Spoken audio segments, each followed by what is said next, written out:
자, 이제 마지막 내용입니다. 물질파와 전자현미경 함께 한번 설명해 보겠습니다.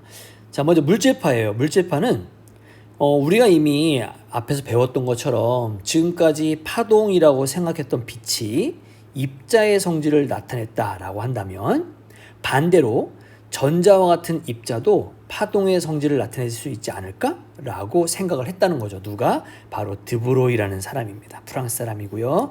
그래서 이걸 우린 드브로이 파장 이런 식으로 드브로이를 많이 이용을 합니다. 자, 이때 물질파의 파장은요, 질량 m과 입자의 속도 v를 곱해서 이런 식으로 람다를 mv분의 h, 여러분 mv는 우리가 운동량인 거 알고 있잖아. 따라서 운동량 p로 바꿔서 지금처럼 람다는 mv분의 h 또는 p분의 h라고 씁니다. 굉장히 중요한 식이에요. 근데 우리 아래쪽에 있는 이 식이 그 내용을 포함하고 있기 때문에 그 부분에서 좀 더 집중적으로 설명드리도록 하고 거기에다 별 표시를 할게요. 자, 물질파. 물질 입자가 파동성을 나타낼 때 그 파동을 물질파 또는 드브로이파라고 한다 라고 되어 있고요. 전자의 물질파 파장이라고 나와 있는 이 공식이 있는데 정말 중요합니다.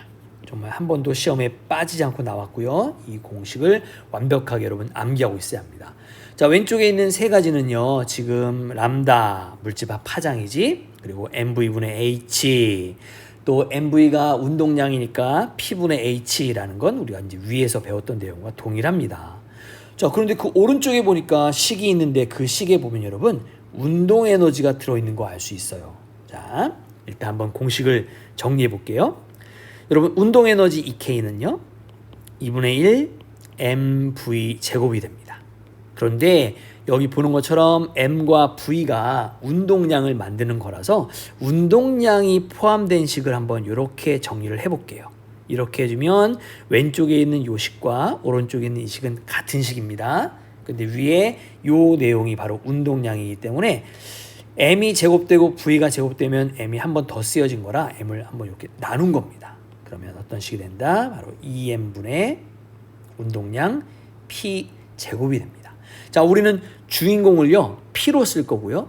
p로 쓰는 순간 여기는 2m과 2k가 곱해져서 2m의 2k가 되고 루트가 이렇게 씌워지는데 바로 그 부분이 여기 있는 P 자리에 이렇게 루트를 포함해서 통째로 이 내용이 거기에 들어가 있는 식입니다.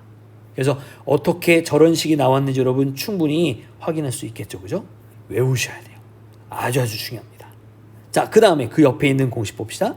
이번에는 보통 우리가 전기적으로도 위치 에너지가 있다라고 얘기를 하고 그 식을 QV라고 쓰는데 지금은 전자기 때문에 전자의 전하량에 해당하는 스몰 e를 써서 이렇게 우리가 EV라고 써요. 이때 V는 여러분 전압입니다. 전압. 그 다음 여기 있는 E는요 전자의 전하량입니다. 보통 여기 있는 이 EV는 지금처럼 이렇게 전기적인 위치 에너지야. 여러분 역학적 에너지 보존에 의해서 운동 에너지가 위치 에너지랑 변형되는 거 알죠? 그죠? 그래서 지금 보면 왼쪽에 있는 요 식에 운동 에너지 자리에 위치 에너지를 집어넣을 거고요. 그 위치 에너지 값이 바로 여기 있는 EV가 됩니다. 그래서 이 부분이 전자 현미경을 공부할 때 굉장히 중요하게 쓰이기 때문에 위에 있는 식에다 연결해 놨고 처음부터 끝까지 여기까지 완벽하게 여러 차례 반복해서 외워줄 만큼 아주 중요한 식이니까 꼭 좀 기억을 해 두시기 바랍니다. 자, 다음은 이제 물질파를 확인한 두 가지 실험에 대해서 한번 정리를 해보겠습니다. 첫 번째는 데이비슨 거머 실험이라고 해서 데이비슨이란 분과 거머라는 분이 실험했던 내용이고요. 여기서 아주 중요한 부분은 뭐냐면 전자총이니까 전자가 등장했고요. 바로 요거 니켈 결정입니다. 여러분 물리학 1에서 니켈 결정이 나오는 건 바로 여기 있는 데이비슨 거머 실험밖에 없어. 그래서 문제 볼 때 전자총이나 전자 니켈 결정 이렇게 나오면 이거 물질파를 확인한 실험이구나 라고 생각하면 된다는 얘기예요. 자, 오른쪽 그림 전자총을 54V를 걸어주면 전자가 뿅 하고 총 쏘는 것처럼 나가거든요. 그래서 니켈 결정에 튕깁니다. 튕겼는데 지금 보는 것처럼 툭 일정한 각도 50도에서 이렇게 제일 많이 관측이 되었다라는 겁니다. 자, 이 부분은 여기에서 전자들이 보강 간섭을 했다는 얘기예요. 여러분, 전자는요, 간섭을 하면 됩니까? 안 됩니까? 안 된다고요. 왜? 전자는 입자이고 간섭은 파동만의 특성이니까. 그런데 지금 보는 것처럼 전자가 보강 간섭했어? 아, 이거 정말로 물질파가 있어서 그런 거구나 라고 하면서 물질파를 검증한 실험이 된다는 얘기입니다. 자, 두 번째, 톰슨의 전자선 회절 실험이에요. 보면 여기 있는 왼쪽에 있는 그림은요, X선이 회절한 실험이거든요. 여러분, 회절은 파동만의 특성이야. 근데 X선은 파동이야. 따라서 X선이 회절한 이런 그림은 당연한 내용입니다. 왜? 파동은 회절하게 되고 지금 왼쪽에 있는 그림은 파동인 X선이 회절한 그림이니까요. 근데 오른쪽을 보세요, 여러분. 오른쪽은요, 전자선입니다. 전자는 입자이죠? 그런데 지금 그림을 보니까 왼쪽과 오른쪽이 어때? 똑같죠? 비슷한 모양을 만들고 있죠, 그죠? 아, 입자인 전자가 똑같이 회절했구나라는 걸 우리에게 알려주는 거고, 우리는 그래서 이 실험의 결과를 가지고 아, 전자가 파동의 성질을 띠고 있나 봐. 전자의 파동성. 전자와 같은 입자가 파동을 나타내네? 입자의 파동성. 아, 정말 물질은 입자가 되기도 하고 파동이 되기도 하는 이중성이 있구나라고 얘기하면서 우리 이번 시간의 제목 물질의 이중성이라고 하는 내용들이 여기에 나오게 됩니다. 그래서 그 부분까지 정리를 좀 해두면 될 것 같아요. 자, 이와 같은 전자의 파동성을 우리 어디에 이용하느냐? 바로 전자현미경에 이용합니다. 여러분이 학교에서 실험실에서 거의 대부분 많이 보는 현미경은 광학현미경이에요. 말 써 있는 것처럼 가시광선인 빛을 이용하는 그런 시험 도구입니다. 따라서 여러분, 이 광학현미경 같은 경우에는 불이 없으면, 환하지 않으면, 뭐 밤에 불을 끄면 전혀 보이지 않아요. 그죠? 근데 오른쪽에는 전자현미경이 두 종류가 나와 있는데 하나는 주사 전자현미경에 부르고 하나는 투과 전자현미경이라고 부릅니다. 여러분, 주사할 때 그 주사는요, 병원에 가면 맞는 아픈 그 주사가 아니라 요 주사가 영어로 스캐닝. 여러분, 복사할 때 스캔 해본 적 있나요? 스캔하려고 스캐너에 문서를 넣고 버튼을 누르면 빛이 한번 뿅 갑니다. 그죠? 그렇게 쪼여준다는 뜻이야. 그렇게 전자선을 쪼여주는 현미경을 주사 전자 현미경이라 부르고, 스캐닝, 또 전자 일렉트론, 그 다음에 마이크로스코프라고 해서 샘이라고 불러요. 샘 또는 주사 전자 현미경 이렇게 부르고요. 오른쪽에 있는 건 투과, 통과시킨다는 뜻이야. 트랜스미션. 그래서 여기 있는 투과 전자 현미경은 템이라고 불러요. 템. 자, 지금 보는 것처럼 주사 전자현미경과 투과 전자현미경은 굉장히 큰 차이가 있다. 첫 번째, 광학현미경과 아주 중요한 특징은 광학현미경은 렌즈가 있어요. 대물 렌즈, 집광 렌즈, 이렇게 렌즈에 빛을 쏘는 건데요. 전자현미경에는 렌즈가 없고 자기 렌즈가 있습니다. 그러니까 그냥 우리가 유리로 만든 렌즈가 아닌 자기 렌즈라고 해서 저 전자가 오는 것들을 자기 렌즈로 이렇게 조절을 하는 거죠. 그래서 굉장히 중요한 특징 중 하나가 바로 여기 있는 자기 렌즈가 있다는 거 하나 하고, 두 번째, 여기 있는 이 샘 같은 경우에는 시료가 여기 있어요. 그래서 시료에 전자선을 쬐면 시료에 튕겨서 이렇게 어떤 검출기에 검축되고 화면에 띄워주는 거라서 얘는 지금 입체적인 영상을 또는 화면을 우리에게 제공을 해줍니다. 그래서 시료를 겉에서 튕겼기 때문에 거의 겉 표면에 대한 것들만 우리가 확인할 수 있다는 건데, 그에 반해서 오른쪽에 있는 템 같은 경우에는 여러분 시료 어딘지 찾아볼까요? 바로 시료가 여기 있습니다. 여기에 시료가 있다는 얘기야. 그래서 이건 지금 시료가 중간에 있기 때문에 얘를 뚫고 통과합니다. 그래서 이걸 우린 투과 전자현미경이라고 부른다는 얘기예요. 그 얘기는 어떤 시료의 내부의 모습을 볼 수 있게 만듭니다. 그래서 얘는 투과했다, 통과했다 라고 얘기하는 거고요. 왼쪽에 있는 주사전자현미경은 그냥 비춘 거기 때문에 입체적인 표면의 영상만 우리가 확인할 수 있는 그런 부분이다라는 거죠. 자, 또 하나, 왼쪽에 있는 광학현미경하고 오른쪽에 있는 전자현미경 두 개는 배율의 차이가 굉장히 큽니다. 오른쪽에 있는 전자현미경의 경우가 배율이 엄청나게 커요. 그래서 확대를 아주 크게 해서 볼 수 있는 그런 모습이다라는 거죠. 자, 그런 부분들 확인 좀 해두도록 하고요. 자, 이제 오른쪽에 있는 이 투과 전자현미경이 아주 좀 특이하게 어려운 부분이 하나 있는데 그 부분을 지금부터 좀 설명하겠습니다. 투과 전자현미경은 우리가 관찰하려는 시료를 통과시킵니다. 그때 시료를 매우 얇게 만들어줘야 합니다. 시료를 매우 얇게 만들어줘야 됩니다. 왜냐하면 우리가 뭔가를 보려면 이렇게 하나의 뭐 어떤 물체가 있고 또 하나의 물체가 있어요. 원래는 두 개인데 얘가 내가 눈이 좀 나빠가지고 뿌옇게 이렇게 하나로 보입니다.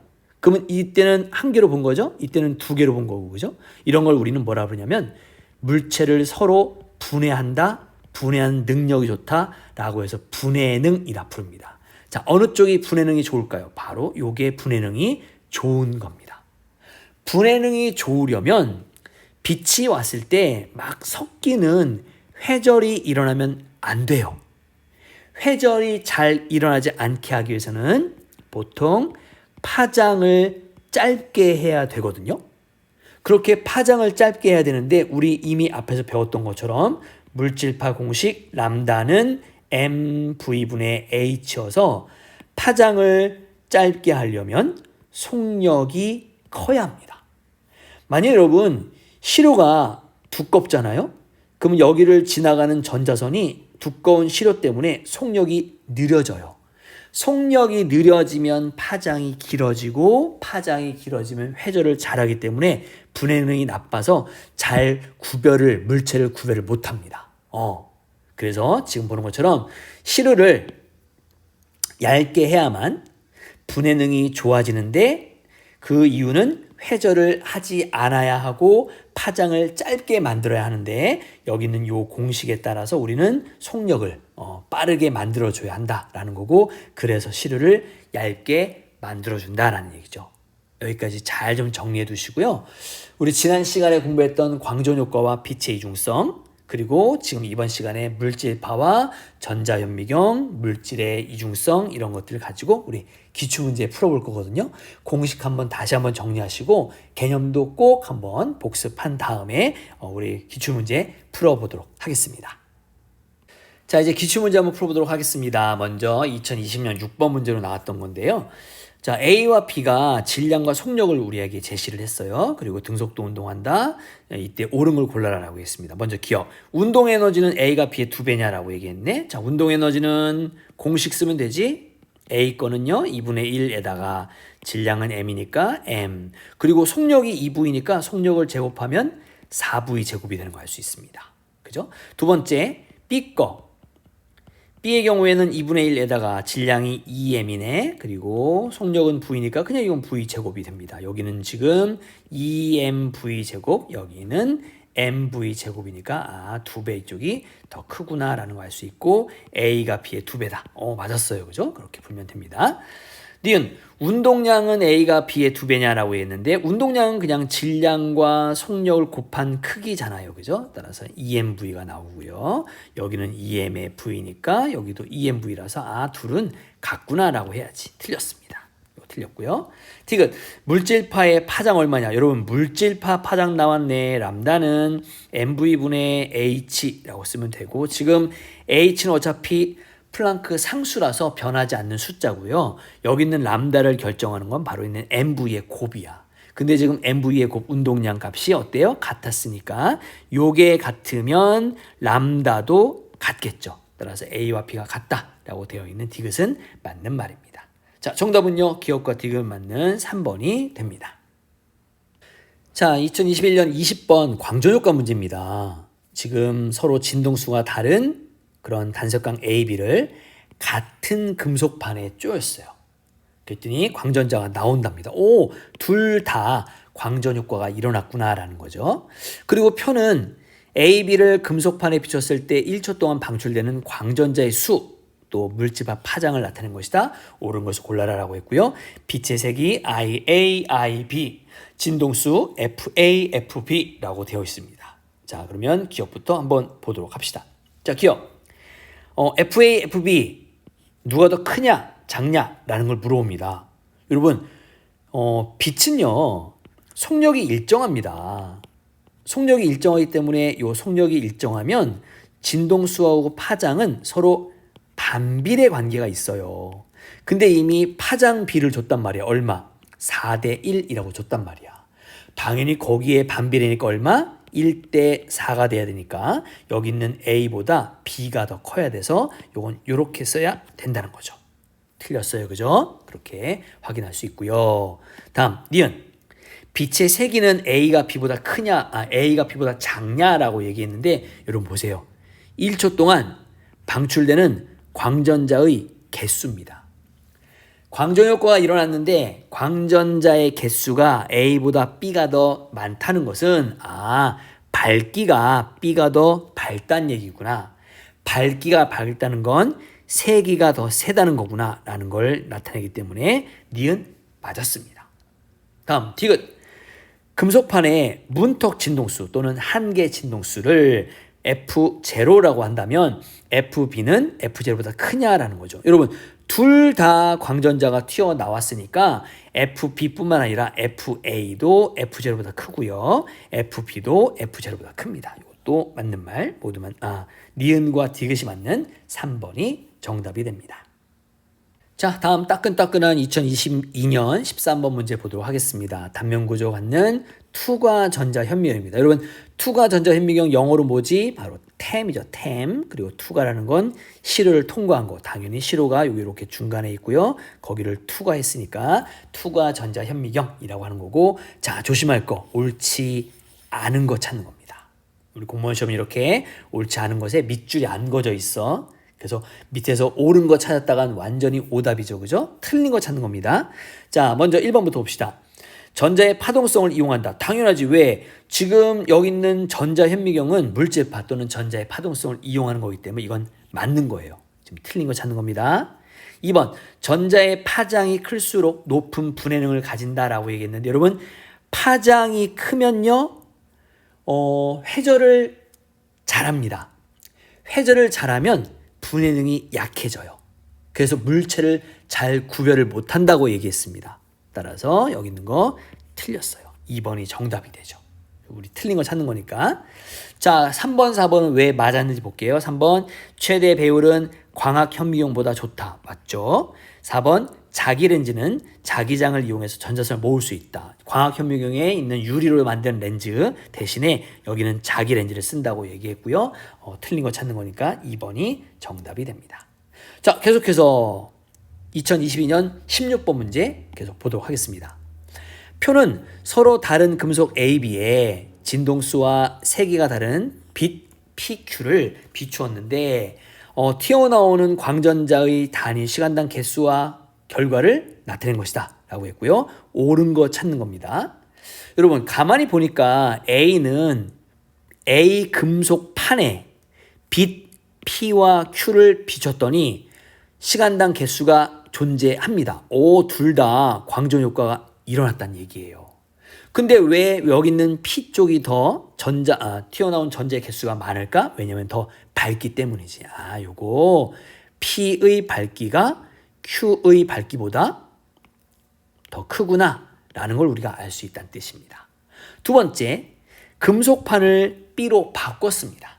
여러분, 금속판을 B로 바꿨는데 P는 전자가 튀어나왔지만 Q는 전자가 튀어나오지 않았습니다. 왜 그랬을까요? 바로 금속판의 이람수가 여기 있는 단색광 Q의 단색광의 에너지보다 더 크기 때문이야. 우리 그런 부분들을 잘 이해할 수 있어야 합니다. 요거 아주 중요한 내용이고 이런 표로 나와 있는 그림들을 보면서 우리가 광정 효과를 얼마나 잘 적용하고 활용할 수 있는지 그 부분을 여러분 꼭 좀 이해를 해둬야 합니다. 따라서 지금 보면 여기 있는 요 P하고 Q를 볼 때 이거 진동수는 P가 Q보다 더 큰 경우구나 라는 걸 알 수 있다 라는 얘기죠. 그래서 그걸 물어보고 있는 게 바로 1번입니다. 1번 진동수는 Q가 P보다 크냐? 지금 옳은 거 고르는 거야? 아니에요. 오히려 반대입니다. P가 Q보다 큽니다. 2번 A의 문턱 진동수는 P의 진동수보다 크냐? 라고 했는데 아니지. 여기 있는 건 지금 광정 효과가 일어났기 때문에 P의 진동수가 문턱 진동수 이상이다 라고 얘기해야 돼요. 이상, 보다 크다 라고 얘기해야 되지. 3번 B의 문턱 진동수는 Q의 진동수보다 크냐라고 얘기했는데 맞아요. 그래서 여기 안 나왔어요. 4번 B에 비추는 Q의 세기를 증가시키면 광전자가 나올 것이다 했는데 이미 한번 안 나온 빛은 아무리 밝기를 증가시킨다 하더라도 나오지 않는다 라고 우리 공부했잖아요. 따라서 맞는 건 3번만 맞았습니다. 자, 여기까지 해서 우리 대단원의 물리학원 9급 공무원 물리 강의를 모두 마치도록 하겠습니다. 여러분 수고 많으셨습니다.